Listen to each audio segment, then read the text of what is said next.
1587년 115명의 영국인이 새로운 삶을 꿈꾸며 대서양을 건넜습니다. 그들이 도착한 곳은 지금의 미국 노스캐롤라이나 로아노크 섬이었습니다. 이곳은 영국이 북아메리카에 세우려 했던 최초의 영구 식민지였습니다.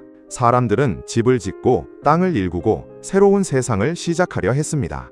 그리고 그곳에서 한 아이가 태어납니다. 버지니아 데어, 북아메리카에서 태어난 최초의 영국인으로 기록된 아이였습니다. 모든 것이 희망처럼 보였습니다. 하지만 현실은 잔인했습니다. 낯선 땅, 부족한 식량, 불안한 원주민 관계, 예측할 수 없는 날씨까지. 식민지를 책임지던 존 화이트는 결국 영국으로 돌아가 보급품을 가져오기로 합니다. 정착민들은 그를 기다리기로 했습니다. 그런데 문제가 생깁니다. 영국과 스페인의 전쟁 때문에 화이트는 곧바로 돌아올 수 없었습니다. 하루, 한 달, 1년이 지나고 결국 3년이 흘렀습니다. 1590년 존 화이트는 마침내 로아노크 섬으로 돌아옵니다. 그런데 그가 본 것은 충격적이었습니다. 마을에는 사람이 단 한 명도 없었습니다. 시신도 없고 피도 없고 전투 흔적도 없었습니다. 집들은 무너진 것이 아니라 마치 누군가가 일부러 해체한 것처럼 남아 있었습니다. 115명이 살던 식민지가 통째로 사라진 것입니다.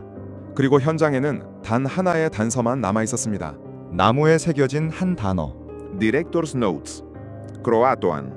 이것이 도움을 요청한 말이었을까요? 어디론가 이동했다는 표시였을까요? 아니면 마지막 순간에 남긴 절박한 메시지였을까요?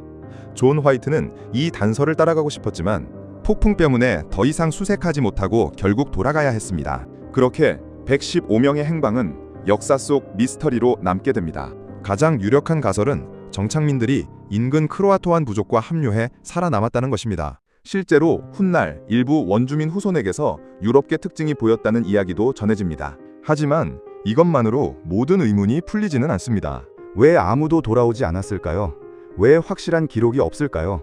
왜 그 많은 사람들의 흔적이 이렇게 희미하게 사라졌을까요? 다른 가설도 있습니다. 척대 부족에게 공격당했다는 설, 스페인군에게 습격당했다는 설, 질병과 굶주림으로 흩어졌다는 설, 허리케인 같은 자연재해에 휩쓸렸다는 설입니다. 하지만 이상한 점은 여전히 남습니다. 그런 일이 있었다면 시신이나 전투 흔적, 더 뚜렷한 증거가 남아야 합니다. 그런데 로아노크에는 아무것도 없었습니다. 단 하나, 크로아토안만 남았습니다. 현대에 와서도 연구는 계속되었습니다. 위성 촬영, 지하 탐사, DNA 분석, 고고학 발굴이 진행됐고 로아노크 섬 서쪽 내륙에서 영국산 도자기 파편이 발견되기도 했습니다. 그래서 정착민들이 섬을 떠나 내륙으로 이동했을 가능성은 더 커졌습니다. 하지만 결정적인 증거는 아직 없습니다. 누가 어디로 갔는지, 마지막 순간 무슨 일이 있었는지 아무도 확실히 말하지 못합니다.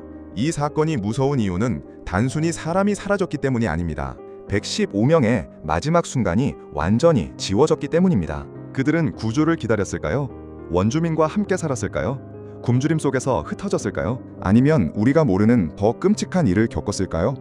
400년이 넘도록 답은 없습니다. 결국 로아노크 식민지 실종 사건은 단 하나의 질문으로 남습니다. 크로아토안. 이 단어는 희망의 표시였을까요? 죽음의 경고였을까요?